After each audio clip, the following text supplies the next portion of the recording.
Hoje nós vamos falar com Giancarlo Nicastro, CEO da Sila, e vamos falar sobre escritórios, logística, shopping centers, inovação, tecnologia, imóveis comerciais e por aí vai.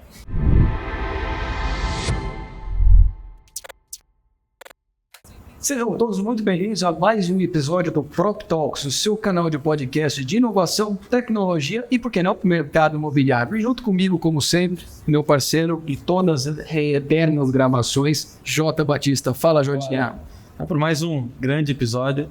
Falar de um assunto que a gente não conversou ainda no Prop Talks, né? Falar de imóveis comerciais, shopping centers, sobre escritórios. Tem bastante coisa legal pra gente saber disso. É um tema bem diferente, como você colocou, né? Nós nunca falamos, é bem diferente, pouco se fala sobre isso, porque a gente está acostumado a falar de mercado imobiliário e muito acostumado a olhar para a transação residencial, né? A compra e venda, a locação do residencial. E quando a gente fala de comercial corporativo, lajes, shoppings, fica aquilo, né? Precisa alguém chegar e trazer mais conteúdo, mais temas relevantes sobre isso, porque, pelo menos para mim, era desconhecido até começar a conversar e fazer parte dessa vida da Sila, desse mundo da Sila, junto do nosso amigo Jean, que está aqui com a gente. Jean, seja muito bem-vindo aqui. Bem-vindo, Jean. Obrigado pelo convite. É um prazer estar aqui. Parabéns pelo projeto. Jean, para a gente começar, a gente sempre gosta de fazer essa pequena introdução do convidado e o convidado ser aquele que diz exatamente quem é o Jean e o que é a Sila. Conta pra gente um pouquinho sobre tudo que o Jean já fez e a Sila. Tchau. Sem esquecer que eu já trabalhei com você, a gente já trabalhou junto. É verdade, né? Cirela, é verdade. Pô, eu sou engenheiro civil de formação, tenho um MBA em Gestão Estratégica e Econômica de Negócios na FGV e comecei minha vida como, acho que 90% dos engenheiros civis que estudaram em São Paulo estagiando na Gafisa, né? Todo mundo que você conversa estagiou na Gafisa. A Gafisa tinha um programa de estágio muito forte. Depois de 2 anos, quase 3 na Gafisa, eu fui para a Odebrecht, que na época era a OI, que era Odebrecht Empreendimentos Imobiliários, e hoje virou a OR. Hoje não, né? Já faz um tempo, que é a parte imobiliária, não é a parte da construção pesada.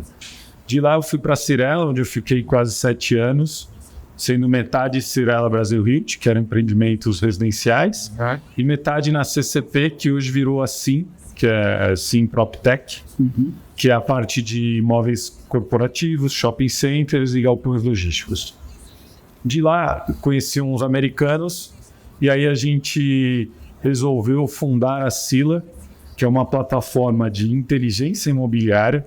Nós começamos como uma plataforma de inteligência imobiliária e hoje nós nos apresentamos como um hub de soluções imobiliárias para o mercado comercial na América Latina. Então, o nome Sila, Sistema de Informação Imobiliária Latino-Americano. Legal. A nossa sede fica em Dallas, nos Estados Unidos, e a gente tem a operação no Brasil, no México e na Colômbia, no mesmo estilo: escritório, shopping e galpão logístico, e trabalhando de uma forma independente, ou seja, nós não temos relação com comercialização, nós não conflitamos a operação. Nós coletamos os dados, compilamos os dados, analisamos e colocamos numa plataforma tecnológica para os clientes consultarem a base e tomar suas decisões. Fantástico. E quando tu falou, Zé, que é um assunto diferente, né, que a gente está trazendo, muito bacana a história, já deve ter bastante coisa aí que tu passou no mercado e que viu acontecer, né, desde da Cirela e depois a construção da Sila, e agora vendo esse mercado evoluindo, né, e tudo que a tecnologia está trazendo, a gente sempre discute se isso se aplica ou não se aplica ao mercado imobiliário.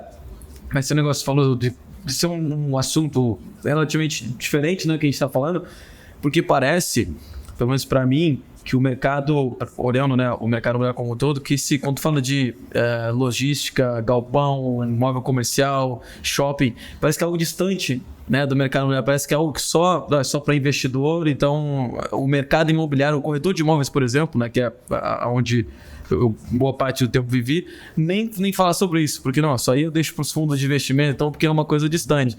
E é legal desmistificar um pouco isso, né? Mostrar, né, que o mercado imobiliário isso faz parte do mercado imobiliário numa extensão muito grande, né? E olhando para esse cenário mundo agora, eu já vou começar uma pergunta para a gente começar a aquecer aqui, né, no Prop Talks. Olhando para esse mercado imobiliário comercial, pós-pandemia, as coisas voltando, muitas empresas, né, mandando de volta seus funcionários para dentro do escritório e adquirindo, né, áreas para construir e tudo mais. Como é que a Sila, com todos os dados, todas as informações, enxerga esse acontecimento e o pós-acontecimento agora de pandemia? Legal. É que assim, durante a pandemia, os 3 segmentos que a gente monitora, cada um se comportou de um jeito, né? Perfeito. Então eu vou tentar organizar a resposta aqui, mas antes eu gostaria só de fazer um comentário que essa sensação que você tem da distância desse mercado, ela é um pouco verdade, porque é um mercado recente quando a gente fala de logística. A logística começou a se desenvolver no Brasil a partir de 2008, 2009, quando os players internacionais chegaram e começaram a construir grandes condomínios nos padrões internacionais de pé direito, vaga de espera, etc, etc. Então, se a gente for olhar, é um mercado que tem 10, 12 anos. Muito novo. É um mercado muito novo. Então, essa sensação não é algo que só você sente, porque de fato é algo muito novo. Quando a gente pega, por exemplo, o Shopping Iguatemi, salvo engano, foi concebido em 1950, né? Então é um produto que tem quase, sei lá, 70 anos, mais de 70 anos, então, e é um produto que a gente está familiarizado. Todo mundo em cidades como São Paulo vai passar o fim de semana, vai passear no shopping, etc. Mas voltando aqui à pergunta, então quando a gente analisa o mercado imobiliário, nas 3 frentes, pandemia. Escritório corporativo, a gente entrou em 2019, a gente chegou nos menores níveis de taxa de vacância, ou seja, de disponibilidade de imóveis. A gente estava numa média de cidade de São Paulo em torno de 15% de disponibilidade, sendo que regiões como Faria Lima, como JK, como Itaém, beirando a 3, 4% de disponibilidade, ou seja, praticamente nada. Então era engraçado que eu recebia, a gente acaba virando referência para jornalistas, etc. Eu recebi alguns telefonemas das pessoas perguntando o que vai acontecer, vai faltar escritório, como que repõe um escritório. E aí a gente começou a bater numa pauta muito interessante, porque as salentas comerciais, que são aqueles imóveis de 30 metros, 40 metros, começaram a virar um mico no bom sentido, que foi lançado muito para o mesmo público que é o investidor, pessoa física, que compra para ter uma renda. Só que com a avalanche que entregarem e com um modelo de trabalho implantado pela Regus ou pela WeWork, que é o trabalho, começou uma competição desleal, porque você paga uma posição, sei lá, 800, 900 reais e você tem todos os facilities, você tem recepção, você tem tudo, ar-condicionado, né? Até shopping tem. Até shopping. E aí quando você vai alugar uma saletinha de 30 metros, você tem que gerenciar a faxina, você tem que comprar papel para impressora, montar, enfim. E essas salinhas foram começando a ficar de lado. Então a gente falava que a alternativa mais rápida era o retrofit. Então a pauta que a gente falava em 2019 era retrofitar, porque querendo ou não, esses prédios de saleta têm localização. Alguns têm localizações muito boas. Então a gente começou a levantar essa hipótese de retrofit, que vai ser tendência, etc. Aí veio a pandemia. A gente saiu de 15% de vacância para 26% de vacância. Quase o dobro. Quase o dobro. E aí, pode falar. Essa, só fazendo um paralelo, não sei se eu vou fazer uma colocação correta já, mas acompanhou ou teve algum comparativo com a explosão também dos residenciais, micro-residenciais, apartamentos compactos, a cor salinhas? As salinhas, ela é anterior a isso. Anterior a ela. Ela começou a desacelerar e veio esse produto, porque o investidor de saleta já estava cansado de não ter resultado. E aí o mercado veio porque esse é a evolução dos flats, né? Esses residenciais compactos, a evolução do flat, com melhorias, claro, porque você não tem que estar no pool, etc. É um produto que todo mundo conhece, né? Mas ele veio um pouquinho depois. Ele pegou um finalzinho das saletas e depois ele veio com tudo. Eu te perguntei isso pelo seguinte, nós tivemos uma época que São Paulo foi houve uma grande explosão dos microapartamentos, e eu me lembro que esses anos de 18, 19, 17, 18, 19, eu, quando estava na consultoria, ia muito ao Nordeste e lançava muito empreendimento residencial, apartamentos de 15, 16, 17, e lá eu percebi o seguinte: eles estavam colocando de lado um pouco as salas comerciais e priorizando os residenciais, porque eles falaram, se acontece em São Paulo essa explosão vai chegar aqui. E hoje você vai ao Nordeste, você está vendo uma onda ao contrário. Muito comercial surgindo e os apartamentos compactos virando estoque. Aqui a gente sente isso ou como que o investidor está olhando hoje para isso, além da rentabilidade? Quando ele olha para um produto, o que ele quer na hora de investir no produto comercial? Então, se eu pegar a saletinha, ela é uma grande oportunidade, porque é um produto. Quando você faz uma laje, você tem todo um estudo, você faz o core central, você precisa aproveitar ao máximo, maximizar a caixa de escada. Quando você faz saleta, você tem prumada hidráulica, você tem vários pilares, você tem... É uma confusão ali, você consegue adaptar, mas você não tem um corporativo, o pé direito é mais baixo. Então, se usa, o que eu poderia substituir uma saleta rapidamente? Com um residencial de 30 metros. Só que qual é o grande desafio? Como é um produto pulverizado, você vai comprar de 100 pessoas, de 200 pessoas, porque é nítido que o déficit habitacional no Brasil é gigantesco. Vocês sabem, vocês estão nesse mercado, vocês sabem o quanto tem a necessidade. Mas as dificuldades que foram sendo criadas acabaram deixando as saletas mais ainda isoladas, né? Então, assim, respondendo a tua pergunta, quando o empreendedor olha, ele quer maximizar o ganho dele da melhor forma possível. Só que aqui a gente está misturando dois universos. Quando a gente fala de laje corporativa, é o investidor institucional que busca renda. Então ele vai ter o seu retorno do investimento com 7, 8 anos se performar super bem. Então ele vai alocando capital, deixou o empreendimento pronto, ele aluga e os aluguéis vão trazendo, retornando todo o capital investido e depois de 8, 10 anos ele começa a lucrar. As saletas, ela tem um comportamento de residencial. Você faz um lançamento, você vende antes de começar as obras, aí você constrói, entrega e repassa e acabou, vai para outro. Claro. Então são produtos muito distintos, né? Sim, tanto o público investidor quanto o público, né, o que vai usar, né? Sim. São empresas diferentes. Eu lembro quando eu comecei no mercado imobiliário, em 2011, eu trabalhava só com lançamento. Eu vendia imóvel de lançamento. Eu lembro que logo nesse primeiro ano, o grande boom em Porto Alegre era vender imóvel comercial. Era vender imóvel comercial para investidor. Então eu lembro que eu fazia lá as captações, ligava, eu era aquele cara chato que ligava para não vender imóvel, sabe? Desculpa esse pessoal, sobre de carro, você de carro. Fazer ligação para caramba e para vender justamente investimento imobiliário em renda de aluguel. E tinha investidor que só fazia isso. Quando começou a vir o lançamento de imóvel residencial, eu lembro que era uma grande dificuldade convencer esse investidor de que investe também em imóvel residencial, porque não, eu só invisto em imóvel comercial, porque ele tinha essa ideia, não, é um patrimônio mais consistente ao longo do tempo. Eu alugo essa sala para uma empresa, é melhor alugar para uma empresa que alugar para uma pessoa que vai morar.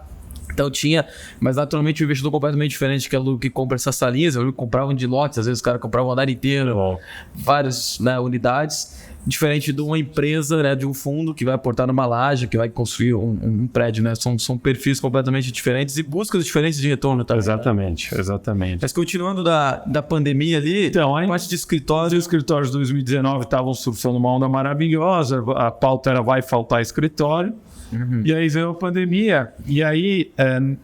na verdade, assim, muita gente ficou muito perdido na pandemia, porque começou, lembrando lá em 2020, dia 19 de março, salvo engano, era uma pauta de uma quarentena, uma quarentena de 14 dias ou no máximo 40 dias, etc. E aí as pessoas foi passando um mês, foi passando 2 meses, começou a bater o desespero. Então o mercado começou a devolver lajes no terceiro trimestre. Foi quando os caras falaram, não tem um horizonte, isso aí não vai acabar e eu preciso sobreviver. Ou seja, eu preciso tirar custo porque eu preciso botar dinheiro no meu negócio, porque eu não estou performando como eu estava, etc, etc. E a gente fez uma análise que a maioria das devoluções aconteceram em espaços de 500 a 1.500 metros quadrados. Porque são empresas profissionais liberais, empresas prestadoras de serviço, que sofrem o impacto na cabeça. Então é engraçado porque dentro de São Paulo a gente viu algumas regiões completamente distintas. Se pegar a Faria Lima, locação atrás de locação, porque quem estava devolvendo, os outros que já estavam lá, estavam alugando. Então a Faria Lima performava, parecia que estava num outro mundo, assim. Caramba. Faria Lima, cada metro quadrado que vinha era alocado imediatamente. Em compensação, Marginal, Pinheiros, que é tudo para lá, devolvendo. Marginal hoje tem 40% de taxa de vacância. Nossa. Então a gente via mercados completamente... Por quê? O mercado financeiro toma conta da Faria Lima. E o mercado financeiro sofreu muito pouco em relação a Tanto ver os lucros dos bancos. E tem muito também escritório de advocacia que ganhou muito dinheiro também na pandemia. E tem as e-commerces, né? Shopee, Amazon, etc. Google, tem as tech também. Então essas empresas elas sofreram na pandemia, mas muito menos do que esse perfil de profissional liberal. Então o mercado, e fora as empresas que quiseram lacrar também, né? Porque era moda, todo mundo vai trabalhar de casa agora. A minha empresa adotou... E viram que isso não funciona, isso é uma grande mentira. Isso é uma produtividade... Está vendo isso agora, né? Estou vendo as empresas mandando os funcionários voltarem e dando até aviso, né? Ó, se não voltar até tal tempo... Então, né? Só que assim, quando a gente vai nos bastidores, a empresa que quis lacrar e saiu no jornal, a minha empresa é 100% home office, é futuro, é não sei o quê, não consegue mais trazer o cara de volta, porque tá público. Então o cara foi, o que foi um movimento que muita gente fez? Pô, viver em São Paulo é muito caro, o custo de vida é caro. Eu vendi aqui, eu comprei um apartamento, uma casa 3 vezes maior no interior ou na praia e tem um custo de vida menor. Agora o cara quer que eu volte, eu não compro mais o apartamento que eu vendi pelo mesmo preço. É verdade. Então começou a ter um movimento muito complicado e tem muita empresa sofrendo para trazer de volta. Só que o mercado está corrigindo. Como a gente está entrando num período muito difícil econômico, as empresas estão cortando custo. Então, estão usando isso como um critério de demissão. Se você não voltar, eu vou te cortar. E esse é um cenário Brasil. Porque a gente está olhando muito para São Paulo, a gente está aqui em São Paulo, mas você consegue identificar esse cenário para o resto do Brasil? Nas principais praças brasileiras? Sim, é o cenário... na verdade, São Paulo é o modelo para as outras regiões. Então, tudo que acontece aqui vai acontecer lá num curto espaço de tempo. Então, a gente vê essa questão... foi o Brasil inteiro, né? Não foi só uma... E aí, o que aconteceu? Ficamos 2 anos de pandemia, muitas devoluções, mas também muitas ocupações. Por exemplo, a XP devolveu alguns andares, tinha inquilino já batendo na porta para alugar o imóvel da XP, porque o imóvel estava pronto. Estava já tudo montado. Então, tinha muita oportunidade. Muita oportunidade. Então, esse mercado foi tendo uma dificuldade, mas ele foi recuperando. Hoje a gente está falando em 21% de vacância, a gente já caiu 4 pontos percentuais, a gente já não fala em absorção líquida negativa, que é que você tem mais devolução do que ocupação. Então é um mercado que sofreu, mas está voltando e cada vez com mais força. Assim, a gente está muito otimista com o segmento de escritórios. Legal, é só ver também que a gente está voltando a ver lançamentos imobiliários acontecendo de imóvel comercial, que basicamente não existiram, né, nesses últimos anos. Agora a gente vê alguns tapumes ali com o prédio comercial sendo erguido. Então, assim, é difícil de ver e tá voltando. Isso é um indício, né, de que existe demanda, né? Se tu começa a ter incorporador que faz a pesquisa e vê que é bom lançar um prédio comercial ali, é porque ele viu que existe uma demanda que vai voltar a acontecer, né? Não, com certeza. Claro que teve uma mudança no perfil hoje. As empresas elas buscam tentar construir um pedaço da casa dos colaboradores dentro do escritório. Então você vê empresas com parece uma sala de estar, assim, eles montam como se fosse um loungezinho assim, que você pode fazer uma reunião do sofá. Muitas empresas tornaram pet friendly, porque muita gente comprou pet na pandemia e não tem com quem deixar, então usa essa desculpa, não vou voltar porque não tenho com quem deixar meu cachorro, ou gato, sei lá o que for. Então a gente vê que as empresas teve uma mudança, mas essa questão do home office ou working from home, né? Home office é só Brasil, né? Porque o certo mesmo é o working from home. Essa questão, ela já está caindo, assim, já parou de ser legal, né? A gente estava falando de apartamentos de 30 metros, imagina você trabalhar em apartamento de 30 metros, você é uma pessoa, você tem é casado, você tem um namorado, qualquer coisa que você... Imagina os dois em 30 metros trabalhando. Não dá, é possível. Eu até vi essa semana um artigo muito legal falando disso, não lembro quem é que escreveu, mas eu estava vendo que... Estava falando sobre as empresas que estão mandando os funcionários voltar e justamente debatendo o quanto foi usado como um argumento, né, um marketing, tu falar do home office, mas sem a cultura da empresa. Então virou só um discurso. Porque tem algumas empresas, inclusive antes da pandemia, que praticavam um trabalho remoto. Sim. E que era a cultura da empresa. Então dava certo antes e continuou dando certo. Algumas outras se adaptaram a tal ponto que deu certo também. Mas a grande maioria não criou essa cultura, criou só o discurso. Sim. Né? E aí o discurso, quando tu vai no dia a dia não tem a cultura do negócio, a pessoa não consegue trabalhar de casa, ou não rende tanto quando no escritório, alguma coisa que precisa da equipe ali, né? Acaba que tá voltando, precisando voltar todo mundo, né? Então acho que não é uma coisa contra o home office, né? Mas é essa cultura que não foi criada na maioria das empresas. É isso. Né? O trabalho remoto, ele não é algo novo. Ele sempre existiu. O que não existe ainda é a cultura do trabalho remoto. Sim. E não é para todas as empresas também. Não é para todo o negócio. Eu me lembro que, poxa, isso década de 90, uma empresa como a HP estabelecida em Alphaville já tinha seu trabalho remoto. Então a gente está falando década de 90. Sim. Então não é um negócio que sim, que está surgindo agora, a pandemia trouxe o trabalho remoto. Mas é que empresas brasileiras ou empresas que se estabelecem no Brasil precisam entender a cultura do brasileiro. Tem muito cara que você manda trabalhar em casa, porra, ele passa mais tempo na cama abrindo a geladeira do que de trabalhar. E teve alguns casos, principalmente em tecnologia, de funcionários que estavam trabalhando PJ para uma empresa. Vários. E aí trabalhando para 2, 3 ou 4 também num contrato, né? E, enfim, acho que tem. Eu gosto sempre de falar assim, o home office provavelmente dá certo em vários casos, mas em vários também não dá. Sim. E a gente está experimentando, acho que um momento de mundo que muita coisa nova está surgindo. Ontem saiu uma notícia lá que acho que na Inglaterra que eles estavam testando a jornada de 4 horas de trabalho, de 4 dias de trabalho. 4 dias. Para acho que 80 empresas. Aí agora 50 e poucos das 80 vão manter isso para mais um tempo de estudo. É um modelo novo de trabalho. Aí outros que não vão fazer só o home office, né? Porque no Twitter vai ficar bonito se a gente falar isso. Então tem várias coisas acontecendo em torno do trabalho, né? Que a gente fala de mudança no imóvel residencial, mas no comercial acho que porque a gente não discute tanto elas, mas estão surgindo muitas mudanças também na maneira como a gente trabalha e como vai acontecer ao longo dos próximos anos, né? A nova geração tem uma maneira diferente de trabalhar e aí muita coisa. Como é que vocês veem esses dados, essas informações todas das empresas para reter esses talentos novos e aí tem que dar essa estrutura toda de fazer quase que um parque do trabalho. Uma tendência futura para olhar para escritórios, vocês estão conseguindo variar alguma coisa? É difícil, né? Qualquer pessoa que fale, o futuro é muito difícil. Pode vir outra pandemia, sei lá, pode vir outra coisa que muda tudo, né?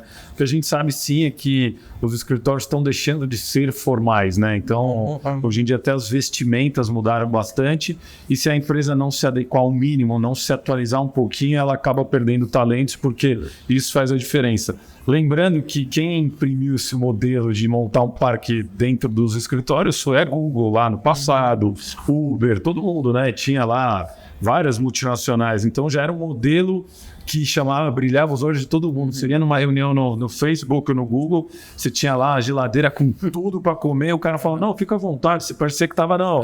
E, não, vamos jogar sinuca. Você fala, isso é trabalho? O cara, não, estamos trabalhando, não sei o quê. Mas que tinha um objetivo por trás, manter o funcionário lá dentro mais do que 12 horas por 8 horas por dia, né? Então o cara ficava lá 15, 16 horas. Então a gente já tinha uma sensação de algumas empresas uma inveja branca, assim, eu tenho que ter esse modelo, os funcionários olhando para aquilo como referência. Aí veio a pandemia e, de fato, isso teve que ter uma mudança, porque aquele modelo de bias, não sei o que, isso esquece. E a tendência que a gente vê é que as empresas têm se preocupado mais em espaços de colaboração do que espaços físicos fixos para trabalho. Então, se eu vou para o escritório, que eu quero compartilhar, eu tenho que trocar ideias. Eu não vou para o escritório para me trancar numa sala e ficar lendo o contrato. Então, se eu for fazer isso, eu fico em casa, porque eu tenho mais tranquilidade. Então, esse é o movimento. As empresas têm as suas sedes, mas elas estão buscando sempre mais espaços de compartilhamento para fazer jus as pessoas que vão até lá, porque ir para lá e todo mundo se isolar não faz sentido. Isso muda muito a arquitetura dos escritórios, né? Bastante. O tamanho do escritório que tu vai pegar, ou tem que pegar um escritório de 2 andares, tem que fazer um tobogã, né? Descendo. Tem que surfar um para outro. Mas a gente falando de escritório, vamos para um outro segmento dentro do mesmo segmento, né? Uma outra parte do segmento. Os shoppings. A gente teve essa pandemia, fecharam todos. E agora, pelo que eu vejo, pelo menos eu frequentando alguns, tá tanto ou quanto mais até público, né? Tem lá em Porto Alegre, por exemplo, o shopping tá sempre lotado lá e dá para ver até alguns lugares que estavam bem vazios, agora estão quase todos ocupados ou todos ocupados e trocando. Como é que tá essa visão de shopping centers também? Então, os shoppings, antes da pandemia, eles já estavam passando por um choque de realidade, né?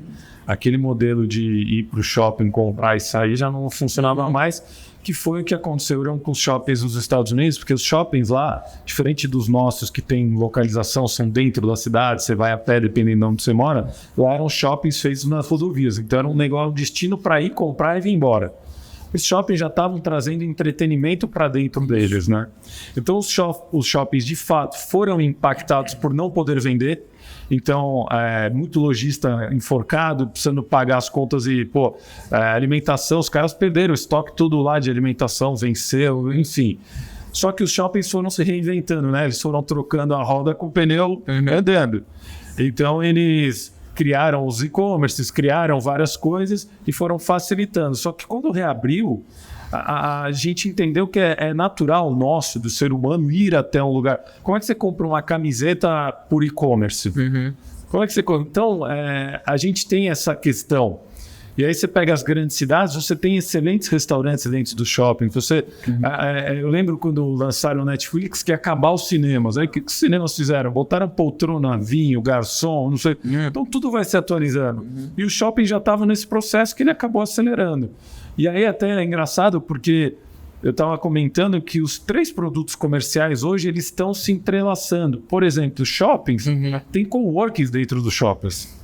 Tem stand de venda de residencial dentro do shopping. E galpão logístico virou estoque de lojista de shopping e vice-versa. Então a gente começa a ver os produtos se entrelaçando, cada um na sua maneira. Mas os shoppings, eles sofreram bastante, eles reergueram e eles estão voltando a uma velocidade, eles já estão a patamares de 2019. Caramba. O shopping teve uma época que eu me lembro bem disso, que havia o movimento do showrooming, né? Você entrava com o seu celular no shopping, fotografava a etiqueta de um produto e ia no Mercado Livre e comprava por mais barato. Então isso começou a ter um esvaziamento das lojas. Sim. Houve um esvaziamento. E foi um comportamento do consumidor que se alterou. À medida que você tem disponível na sua mão uma plataforma que te leva a ter mais acessos, a conhecer mais produtos, a ver melhor preço, você fala, vou comprar no shopping se eu posso comprar online. Então tirou um pouco do público do shopping. O que você fala é uma das coisas mais interessantes. O shopping chegou a ser um lugar de entretenimento. Sim. Passou a ser um lugar de compras para entretenimento. E quando a gente fala de entretenimento, hoje quando você vai ao shopping, você volta a ver as lojas hoje cheias. Sim. Então, de novo, não é, a gente não consegue fazer previsão aqui futura, mas são ciclos que se alternam dentro do corporativo que mostram. Um dia as salas vão estar, as saletas vão estar boas, no outro nem tanto. No outro, uma laje pode ser um objeto de desejo de investidor, no outro momento nem tanto. O shopping também passou por isso. E quando agora eu queria dar um salto aqui, já, mas um salto bem gigante, queria ir para fora. A Sila tem operação, a gente estava conversando, o bom dessas conversas à parte é que a gente aquece o papo. Então eu trabalhei com o Jean, que estava aí trocando uma ideia comigo e com o Rubens, que é o nosso próximo entrevistado do Prop Talks. Eu já estou dando um spoilerzinho que o Nice tem nem aqui. O Rubão vem Mais um. O Rubão já é de calma já, né? Se o Rubão fizer a terceira, ele pede música. Vai pedir fantástico. O bom deve ganhar Chimarrão aqui na Então aí essa é a minha do segundo episódio. Essa é a minha dúvida de sempre, porque os dois estão sempre juntos, os dois estão conversando demais. Eu acho que troca aqui. Mas brincadeiras à parte, ali fora a gente estava no aquecimento e você comentava sobre a operação da Sila no México e na Colômbia. Isso. Você trouxe alguns números bem interessantes, principalmente quando a gente olha o mercado do México. Vamos reproduzir aquela conversa de bastidor. Como é que a Sila opera no México? Qual que é a grande diferença que tem no México para o Brasil? O que vocês fazem lá de fato que mostra, poxa, aqui pode ser uma praça em exposição, aqui pode ser um grande mercado para a Sila? O que está acontecendo no México? Quando a gente fundou a empresa, quando a gente foi montar o nosso business, a gente já foi olhar quais são os lugares que a gente podia escalar a operação. Por exemplo, na América Latina era óbvio, Brasil, México, Colômbia não era tão óbvio, mas é um mercado interessante. Eu já fui para a Argentina e já fui para o Chile estudar os mercados. Eles são um bairro de São Paulo. Então, são produtos que você não escala. Aí o custo da operação é o mesmo. Então, não faz sentido. Então, o primeiro driver para a gente ir para esses lugares foi entender a escalabilidade do produto e a necessidade e a demanda que existia dentro desse produto. E uma certa similaridade entre eles também? Sim. E aí, o que acontece? Quando a gente vai olhar o mercado do México, o México tem uma grande vantagem perante ao Brasil. O México tem como seu vizinho de muro, praticamente, o mercado americano. Então, é interessante porque o México, os galpões logísticos, os contratos todos são em dólar. No corporativo, se você pagar em dólar, você tem desconto, porque é moeda forte. Então, o mercado mexicano ele tem uma influência americana muito forte. E aí, o que aconteceu na pandemia que a gente estava comentando lá? Mais de 2 milhões de americanos mudaram dos Estados Unidos para a Cidade do México. Por quê? Eles estão muito próximos, como eu estava comentando, o nosso escritório é em Dallas e a gente tem operação, nosso escritório é na Cidade do México também. A gente sai do México para Dallas em 3 horas. Dallas é o maior aeroporto dos Estados Unidos, é o hub que distribui para os Estados Unidos inteiro. Então é muito perto. É como se a gente fosse um pouco mais, sei lá, até Fortaleza. Dá para você ir e voltar no mesmo dia. Com a questão do home office, que lá é muito mais profissionalizado, eles começaram a ver no México oportunidades de custo de vida mais baixo e qualidade de vida. Então, eles, em dólar, ganhando o mesmo valor, morando num lugar tão bom quanto, com algumas vantagens de, por exemplo, clima. Cidade do México, eu vou 4, 5 vezes por ano. Todos os meses que eu já fui todos os meses do ano, ela amanhece 10, 12 graus, chega a 25 e vai baixando à tarde, chega aos 10, 11 graus. Todos os dias do ano são iguais. Então, quando você pega alguma cidade dos Estados Unidos que tem aquele inverno rigoroso, extremo, é muito complicado. Então, diversas coisas foram atraindo os americanos para a Cidade do México, principalmente Cidade do México. Quando a gente olha a Cidade do México e Cidade de São Paulo, grande, se eu chamar Grande São Paulo, que é a Cidade do México também, não é só aquele hubzinho, né? Eles têm lá. Lá eles têm 20 milhões de habitantes, a gente tem 16, 17 milhões. Lá aqui a gente tem 8, 9 milhões de metros quadrados, eles têm 8, 9 milhões de metros quadrados de escritórios. Então, lá qual a vantagem deles? Aqui a gente vive taxa de juros de Europa, né? No meio da pandemia a gente 2% taxa de juros e foi para 13%, de 75%. Isso mexe muito no mercado imobiliário, porque as locações, enfim, oportunidades de capital, etc, etc. Então eles lá têm uma inflação muito mais controlada e não tem uma variação de juros tão alta. Então hoje, eu estava fazendo um comparativo, o Brasil hoje, em São Paulo, a gente fala na média de metros quadrados em torno de $15 o metro quadrado. No México já fala em 22 a 25 dólares o metro quadrado. Mesmo produto, se fosse aqui na cidade de São Paulo, ele estaria muito mais, $7 a menos o metro quadrado. Então ele é um mercado que tem mais força, principalmente pela influência dos Estados Unidos. E em relação à logística, o México também sai em vantagem, só que a gente tem um dado que distorce muito a realidade nossa com a logística. Quando eu falo condomínios logísticos no Brasil, eu falo de condomínios logísticos. Eu não falo da fábrica da Toyota, por exemplo. Eu falo o condomínio logístico, ele serve para você armazenar uma carga que vai ser distribuída e consumida por um cliente final. Ela não é fábrica, ela não é indústria, ela não é nada disso. Então é uma mercadoria que seja ela fabricada no Brasil numa indústria que chegou até aquele ponto para distribuir, ou seja, ela é importada que ela chega num ponto e vai distribuir. Então, quando eu falo logística no Brasil, é exatamente condomínios logísticos. Então, a gente tem hoje 22 milhões aproximadamente no Brasil de metros quadrados. Quando você pega qualquer dado, no México se fala em 60, 70 milhões de metros quadrados. Você vai falar, pô, o México está tudo isso à frente? Não, porque o México mistura as indústrias junto com o galpão logístico.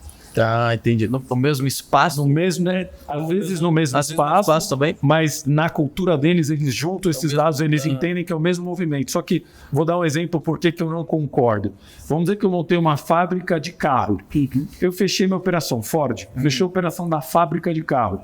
Qual a chance de uma empresa de celulose ocupar a fábrica? É muito baixa, porque ela foi uma fábrica destinada. Então, se eu tenho uma operação no galpão logístico hoje, e esse galpão foi desocupado pela Amazon, qualquer outra empresa pode alugar, porque vai ter a parede, vai ter todas as características de um logístico que quer armazenar carga. Então, qualquer empresa pode ocupar. Então, misturar a indústria com o domínio logístico, as dinâmicas de mercado são diferentes. Exato. Os preços praticados são diferentes, mas é a cultura dos caras. Entendi. Então, eles acabam misturando. Então, existe um achômetro aqui no mercado brasileiro que é muito errado achar que o mercado...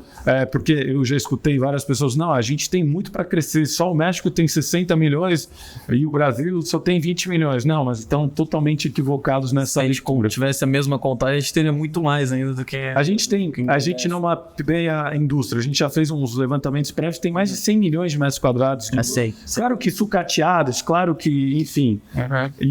E tem mais um dado interessante, que acho que essa vocês vão gostar. Não sei se vocês já escutaram um termo chamado nearshoring, que são... O que está acontecendo? Com a pandemia, muitas empresas... Pandemia e guerra, tá? As empresas começaram o mundo todo está desglobalizando. Ninguém mais quer depender da China. Ninguém mais quer... Por quê? Porque pode ter um terremoto, pode ter uma guerra, e aí eu fico refém. Então, enquanto a indústria automobilística parou, porque não tinha chip para botar nos carros. Então, começaram a entender que esse não era um movimento interessante, depender do outro lado do mundo para qualquer que seja a alternativa. Então, nearshoring é um termo que são... réplicas das fábricas na China, dentro do México, forçado pelos Estados Unidos. Primeiro que os Estados Unidos estão numa guerra ainda meio política com a China, e segundo que os Estados Unidos não querem mais depender. Então eles estão importando essas fábricas para a cidade do México, não, para o México, para poder ter um deslocamento, uma produção mais local, vamos dizer assim, no meu quintal de casa. E esse é um movimento que é a tendência. Então o México, e isso vai chegar no Brasil. Porque é natural que está lá. Por que acontece lá primeiro? Porque os Estados Unidos, eles não têm a Argentina como vizinha. Nada contra os argentinos, mas a economia não está tão favorável lá, né? Não é a mesma coisa. Então é um movimento interessante de industrialização, ou como é que é? Light industrial, que eles chamam. Então não é a operação inteira, mas é uma réplica dela que eles estão tentando trazer para fazer esse movimento. E isso no Brasil também é uma tendência que... É uma tendência, eu já vi o ministro falando, na época do outro governo, ele já estava falando em voltar a industrializar o Brasil, porque a nossa indústria está sucateada, etc. Então, por conta da pandemia, essa foi uma lição de casa que muitos não querem mais ter o sabor de depender de mercados muito distantes e não chegar, né, a mercadoria. Fora o custo do frete, que triplicou, fora todas essas questões. Então, é um movimento que vai chegar no Brasil, arrisco dizer, nos próximos 2, 3 anos, quando a economia voltar um pouco, a industrialização ela vai voltar com um pouco de força. Precisa encontrar pontos estratégicos para montar esses centros aí. Sim. fazer esses hubs, né? E o Brasil sendo um gigante do jeito que é, a gente fica naquela, né? Pô, toda uma empresa em São Paulo aqui, eu vou ter peça, vou ter alguma coisa chegando, sei lá, Estados Unidos, vai desembarcar onde? Por onde ela vai escoar isso? Por isso que tem que ter esses pontos estratégicos, tem que pensar para um país gigante como o nosso. Então, eu vou te dar uma notícia que eu fico triste em dar. Mas eu comentei que a gente tem 22 milhões de metros quadrados de galpões logísticos no Brasil. 17 estão na região sudeste, 17 milhões. Pois bem. Como que eu vou alcançar o Nordeste? Então, esse é um grande desafio. Então, a logística não pensou assim. A logística começou aqui, continuam se degladiando aqui com muitas oportunidades. Então, existem empresas que falam que cidades acima de 500 mil habitantes justifica ter uma operação logística, seja de e-commerce, seja de qualquer coisa. E aí existe toda a questão, né, de cultural. Então, o mercado imobiliário, quando abriu capital na Bolsa, todo mundo ficou muito capitalizado e começaram a sair. Ciré, né? E todas as empresas começaram a sair do seu quintal, que era São Paulo, e quebraram a cara pra cacete. Ciré estourou obra pra cacete no Nordeste. Por quê? Porque não conhece a cultura local, não conhece o mercado local, e você não tem os trâmites de aprovação de projeto, você não tem... Então, as empresas, com esse aprendizado, começaram a segurar o avanço fora do seu quintal de casa. A única empresa que tem vantagens sobre os demais é a Log, que é uma empresa da MRV.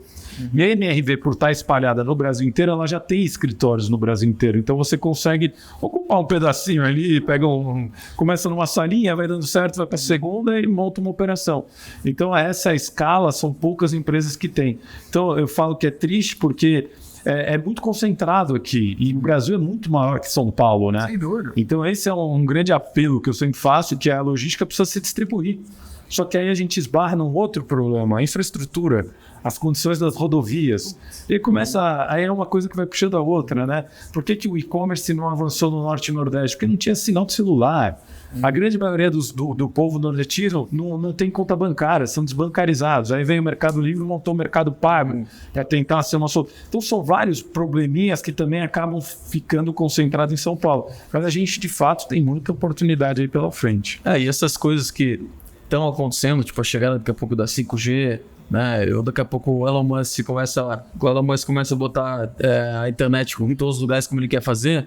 A gente começa a ter internet nesses lugares, por exemplo, né, e vai facilitar a logística. Os empreendedores locais começam a ver que é uma boa oportunidade de construir um galpão logístico local.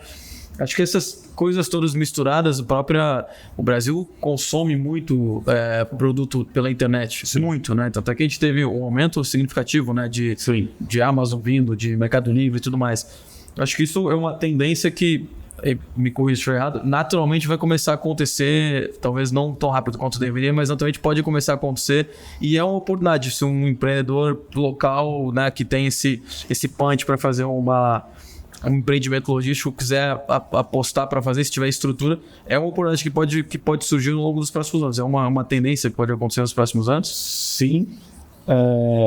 E você falando e já pensando, né? Quando a gente olha os 3 produtos que a gente monitora, que a gente trabalha, o produto que vai sofrer o maior impacto com o avanço de tecnologia são os galpões logísticos, porque vão robotizar as operações.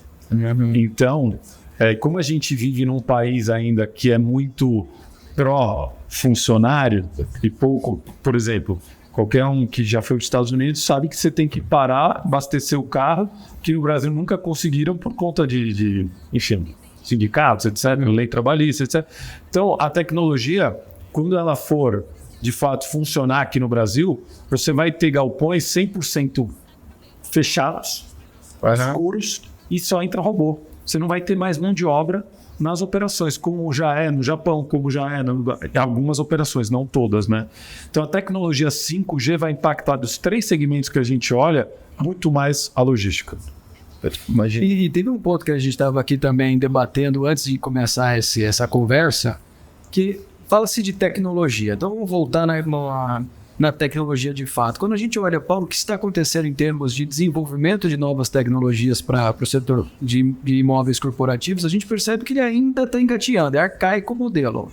Não tem uma adoção de fato de como aconteceu no residencial, que você vê hoje uma explosão de empresas chamadas PropTechs, que elas vêm com diferentes fórmulas para resolver diferentes problemas, todos atrelados a um contato, a uma interação feita pelo meio digital. O corporativo, ele começa agora a trazer alguma solução desse tipo, né? Mas os escritórios corporativos ainda vivem num old school muito grande, né?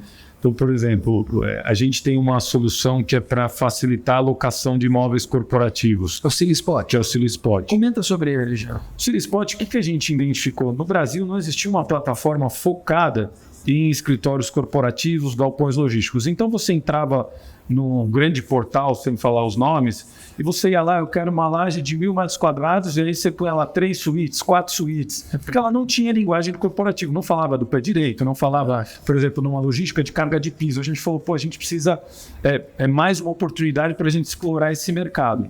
Só que quando a gente montou uma solução que a gente chama de Marketing 360, que a gente quer trazer tecnologia para o mercado corporativo, porque eu já acho que eu comentei com você quando a gente fez aquela rodada lá no empreendimento. Quando você vai fazer um empreendimento residencial, você faz o lançamento daquele produto. Então você sai 3 meses antes no jornal, revista, televisão, etc. Lançou o produto, vai todo mundo para o stand de vendas. Só que a marca da construtora está sempre em evidência. Você lança um, você lança outro, você lança... Quem vai lançar um corporativo não vai no jornal, olha, aluga laje corporativa. Então é um mercado que não marketiza. Entendi. Então a gente identificou essa oportunidade e hoje a gente traz uma solução de Marketing 360 que, além de você montar uma homepage, tem empresa que não tem nada na sua homepage. Montar uma homepage com o seu portfólio, com a sua identidade, com a sua característica, a gente também oferece para você disponibilizar os ativos.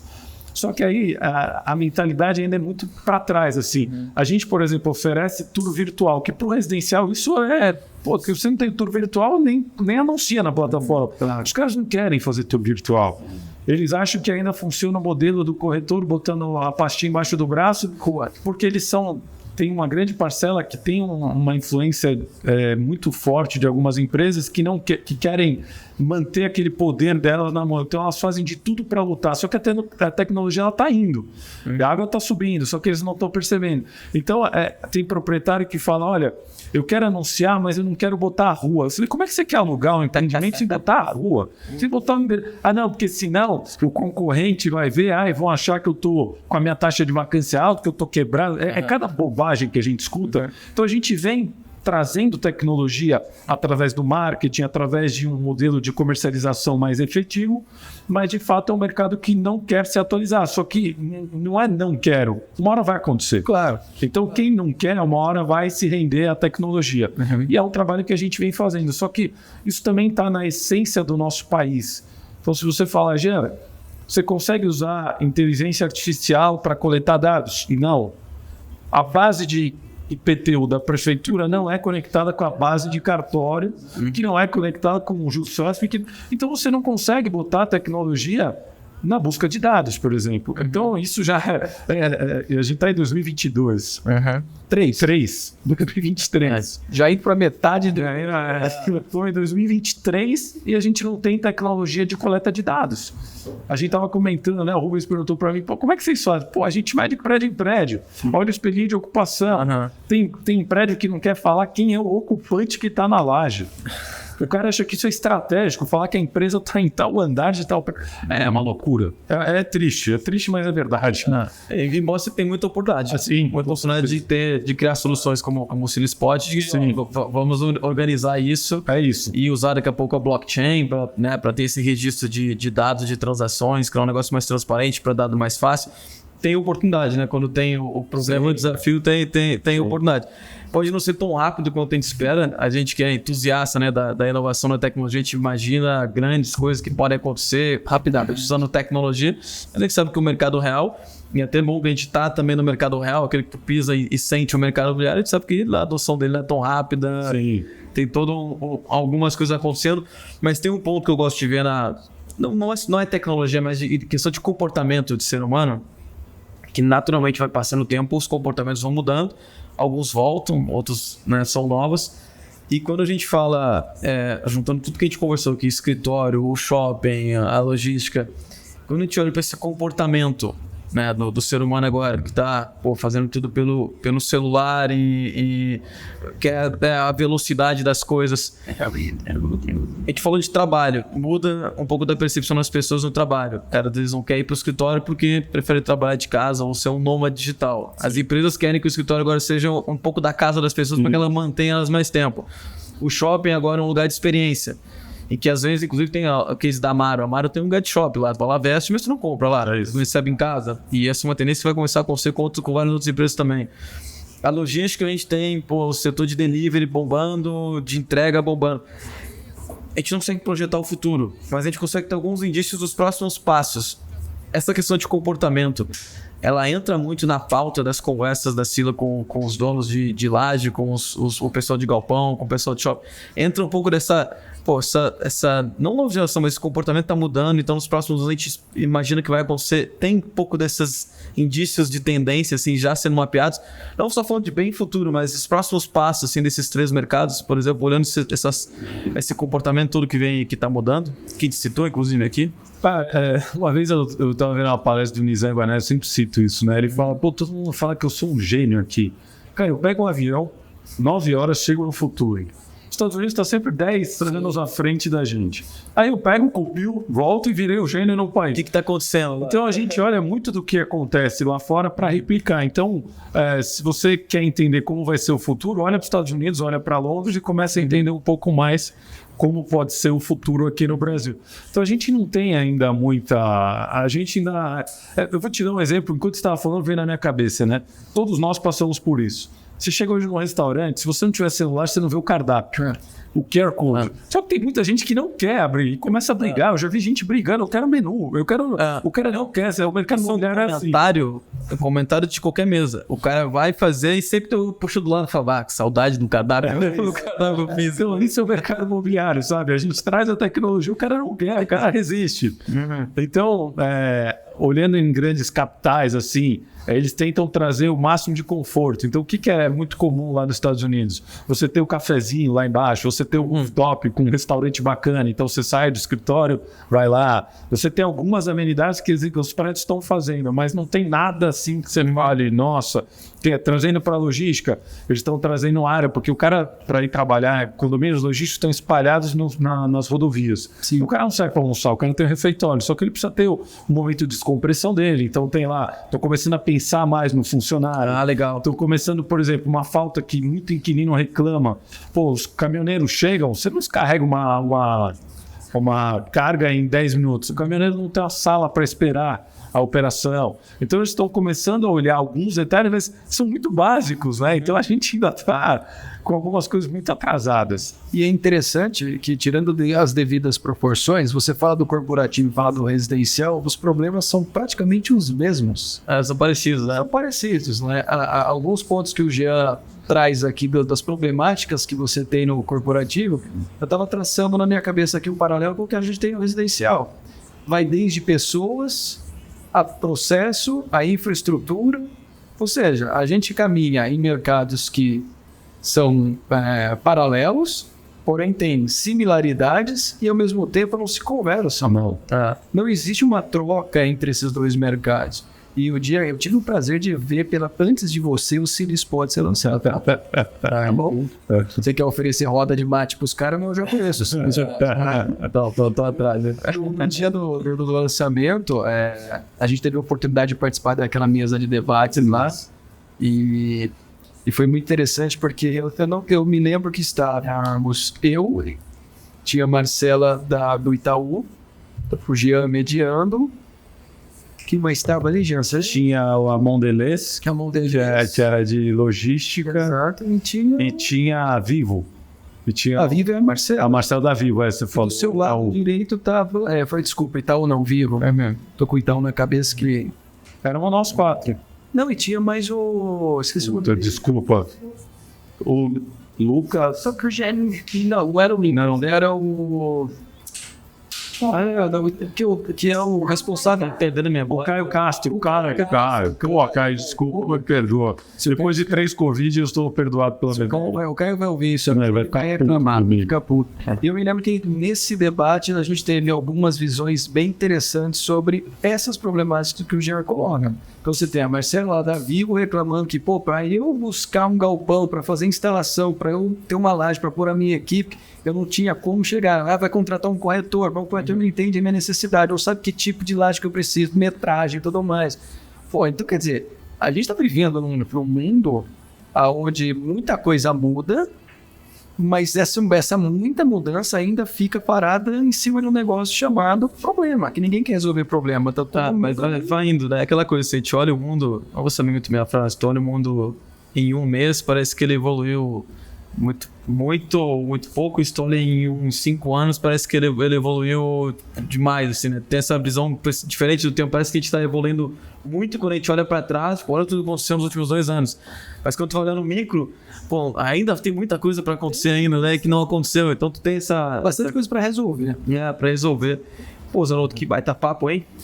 De novo, mais uma daquelas conversas que sempre quando acontece no próprio a gente fala, podia deixar... Se isso aqui fosse uma roda de chimarrão, eu já estaria esquentando a segunda térmica de Não, ia segurar o Jean. A gente tomar mais... Eu sempre tive essa vontade de ter esse papo contigo. Prazer. Surgiu o Prop Talks, lá atrás eu já falava pro Jota, precisava trazer uma mesa para bater um papo aqui. Infelizmente, a gente ficou muito tempo no online, no trabalho remoto.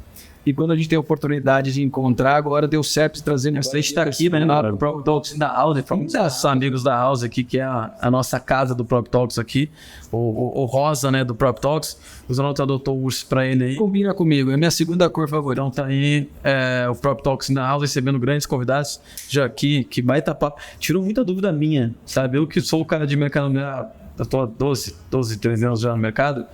Sempre trabalhei com imóvel residencial, um pouco do comercial no boom lá imobiliário, mas não gosto muito de olhar para o mercado financeiro junto com o mercado imobiliário. Gosto muito de fazer isso, mas não estava dentro. Tem muita coisa legal, assim, deu para ver como é que funciona essa engrenagem. Sem dúvida, tem galera que está nos ouvindo também. Teve muito insight aí. Obrigado, viu, pelo tempo com a gente. Nossa troca. O Talk está aberto para Sila, o que precisar. Tamo junto e sempre vai ter alguma coisa acontecendo com a gente. Sim, conte com a gente sempre. Tem bastante história ainda para contar. Maravilha. Então vamos ter que promover uma segunda. Mas é aí que tá, né? A gente fala assim, vamos fazer a segunda, e a gente fala a segunda. Até que a gente vai gravar com o Bom na segunda, a segunda rodada do UOL, e a gente fala a segunda porque a gente tem alguns assuntos aí que ficaram pra gente debater. É isso aí. Principalmente Jota, mais uma? Boa, vamos pro próximo. Obrigadão, Obrigado, um abraço, valeu. Fechou.